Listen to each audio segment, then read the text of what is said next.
بسم اللہ الرحمن الرحیم۔ Lecture number 6 part number 3۔ ابھی ہماری کافی ساری اصطلاحات رہتی ہیں، کوشش تو ہوگی اسی لیکچر میں ہو جائیں، نہیں تو اگلے لیکچر میں یہ کمپلیٹ ہو جائیں گی، پھر ہم نیکسٹ ٹاپک شروع کریں گے۔ تو اس میں اب شروع کرتے ہیں کہ اس میں ہمارے پاس جو پہلی اصطلاح ہے علامت۔ علامت جملہ فنون کی اصطلاح ہے، کوئی لفظ لغوی معنی کی بجائے کسی اور معنوں میں استعمال کرنا علامتیات کہلاتا ہے۔ علامت کی جمع علامتیات۔ لغت میں ہر لفظ کے ایک مخصوص معنی ہوتے ہیں، یعنی ہر لفظ کسی خاص معنی کے لیے وضع ہوا ہے۔ اگر ہم لفظ کو اس کے مخصوص معنوں کی بجائے اس سے کوئی دوسرے معنی مراد لیں تو یہ علامت ہو جائے گی۔ گویا دو صورتوں میں استعمال ہو سکتا ہے، ایک حقیقی معنی اور جو دوسرا ہوتا ہے غیر حقیقی معنی۔ لفظ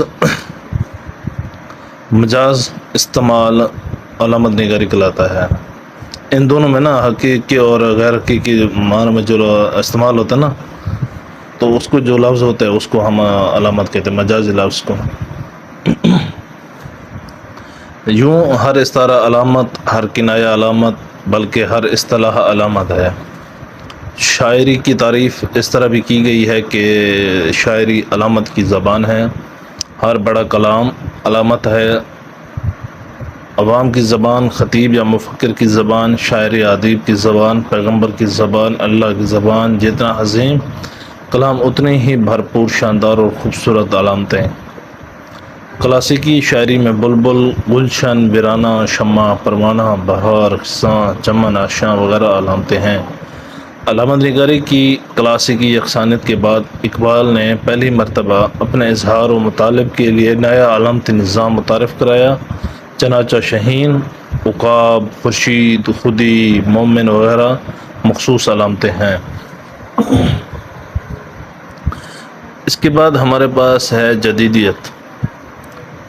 اس کو ہم دیکھتے ہیں کہ مغرب میں اس کی جو تاریخ تھی، مغرب میں چلی تھی، تو مغرب میں جدیدیت پہلی جنگ عظیم سے دوسری جنگ عظیم تک مقبول رہی، جبکہ ہمارے ہاں اس کے جو اثرات آئے 1960 کے بعد کے ہیں۔ سائنس کی ترقی نے انسانی آنکھوں کو جو خواب دکھائے تھے وہ بڑے حسین تھے، مگر پہلی اور دوسری جنگ عظیم سے ہونے والی تباہ کاریوں نے جو سب خواب توڑ کر رکھ دیے۔ مسائل حل ہونے کے بجائے گمبھیر ہو گئے، عقلیت اور عقیدہ بے معنی ہو کر رہ گئے۔ سائنس نے جو ترقی کے خواب دیے تھے، جس سے آج انسان تماشے کا شکار ہو گیا ہے، تو جدیدیت کے بارے میں یہ سوچا گیا تھا کہ انسان کے لیے خوشی اور تسخیر مہیا کرے گی۔ جدیدیت نے انسانی وحدت کا نعرہ لگایا تھا، مگر یہ خود انسانی ہاتھوں سے انتشار کا شکار ہوئی۔ دو عالمی جنگوں سے جو تباہی ہوئی، انسان کا جدیدیت سے دل اٹھ گیا۔ جدیدیت نے مذہب کی بجائے اقلیت، برادری کی بجائے انفرادیت پیدا کی۔ اس کے بعد ہے ہمارے پاس طرفہ۔ طرفہ تنقید کی عظیم اور قدیم اصطلاح ہے جو دوسری صدی عیسوی سے رائج ہے۔ طرفہ کسی فن پارے کی وہ خوبی ہے جس کے باعث اس کا اسلوب عام سطح سے بلند ہو کر خاص امتیاز حاصل ہو جاتا ہے۔ امالہ یہ بنیادی طور پر علم صرف کی اصطلاح ہے۔ تو الف یا ہائے ہو کو یا معروف میں بدلنا امالہ کہلاتا ہے۔ مثلا لفظ مثال کے الف کو بڑی اے سے بدل کر مسمیل کر دیا۔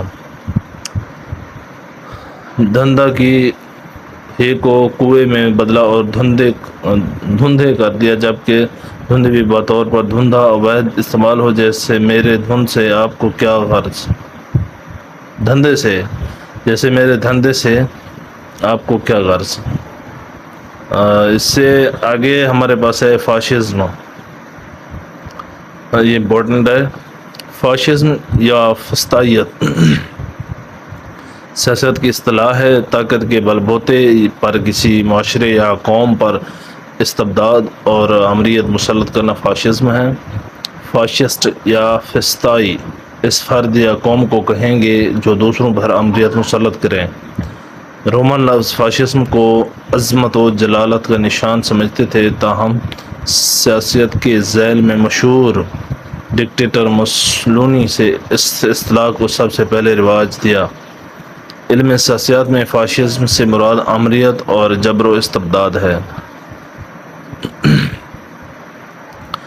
اس کے بعد ہم دیکھتے ہیں کہ حاشیہ کسے کہتے ہیں۔ کسی کتاب یا مقالے کا مصنف یا اپنی تحریر کو معتبر و موقر بنانے کے لیے جو توضیح و تشریح کرتا ہے، اسے کتاب یا مقالے کے ہر صفحہ کے پا ورق میں ایک لکیر کھینچ کر ترتیب کے ساتھ نمبر وار لکھ دیتا ہے، اسے حاشیہ کہتے ہیں۔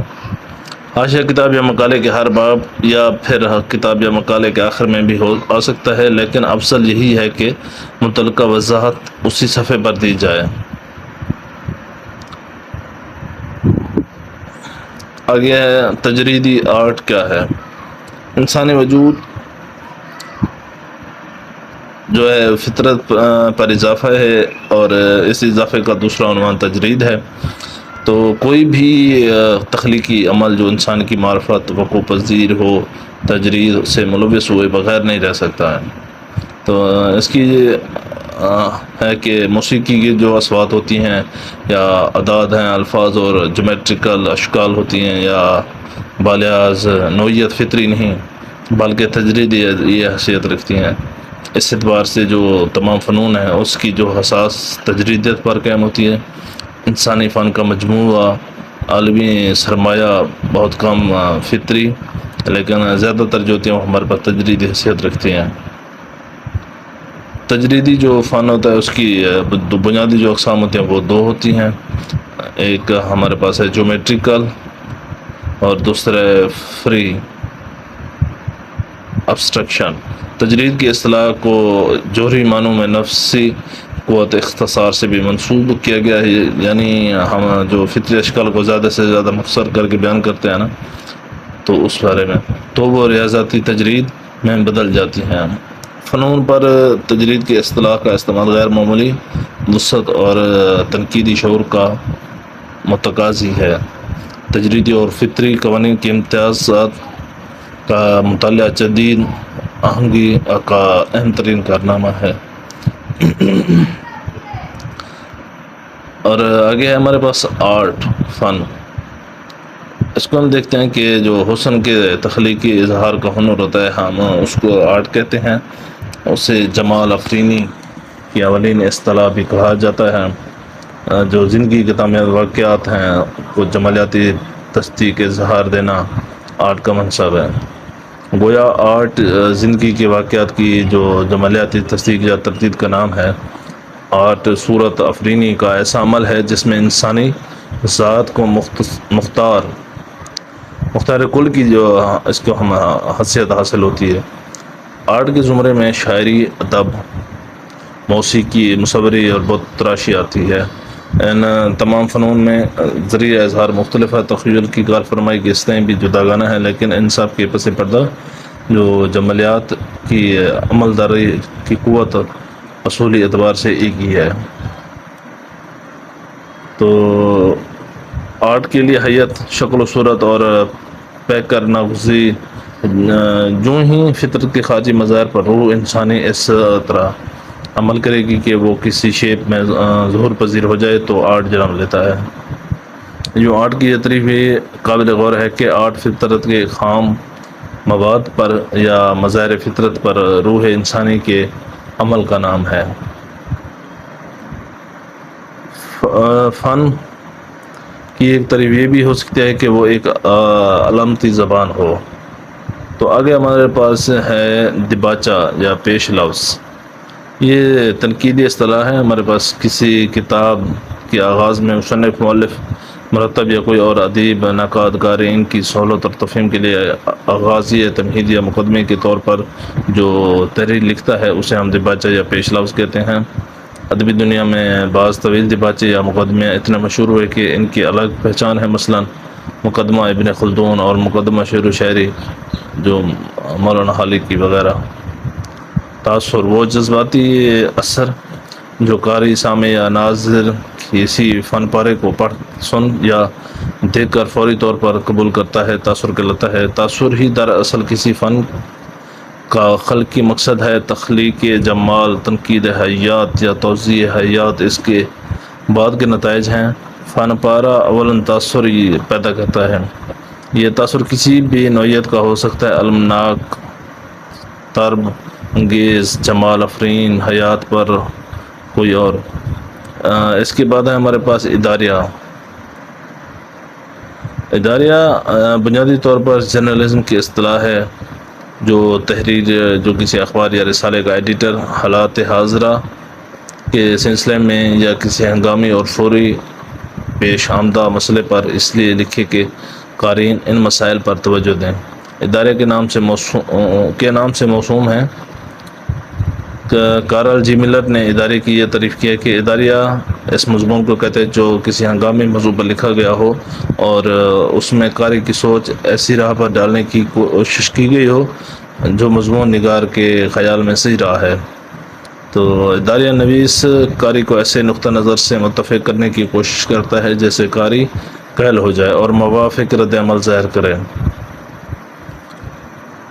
اردو ادب میں حقیقت نگاری کی تحریک 19ویں صدی عیسوی میں فرانس میں شروع ہوئی، جس نے نہ صرف مغربی ادب کو متاثر کیا بلکہ مشرقی ادب پر بھی اس نے اپنے گہرے اثرات مرتب کیے۔ حقیقت نگاری سے مراد کسی شے یا حالات واقعات کو اس کے حقیقی خد و قال کے ساتھ پیش کرنا یا ظاہر کرنا، یعنی ادب میں حقائق کو قارئین یا ناظرین کے سامنے اس طرح پیش کرنا جیسے کہ وہ در حقیقت وقوع ہوتے ہیں، خواہ وہ حقائق کتنے ہی تلخ اور ناگوار کیوں نہ ہوں۔ حقیقت نگاری کی ابتدا تو فرانس سے ہوئی، مگر اس کا باضابطہ آغاز کسی مصنف نے کیا، اس بارے میں محققین کسی ایک نام پر متفق نہیں۔